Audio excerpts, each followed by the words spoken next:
अन्नपूर्णे सदापूर्णे शंकर प्राणवल्लवे ज्ञानवैराग्यसिद्ध्यर्थं भिक्षां देहि च पार्वती।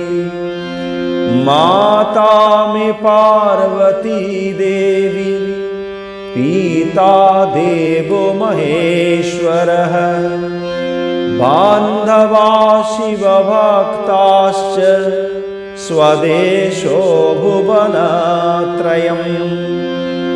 माता मे पार्वती देवी पिता देवो महेश्वरः बान्धवा शिवभक्ताश्च स्वदेशो भुवनत्रयम्।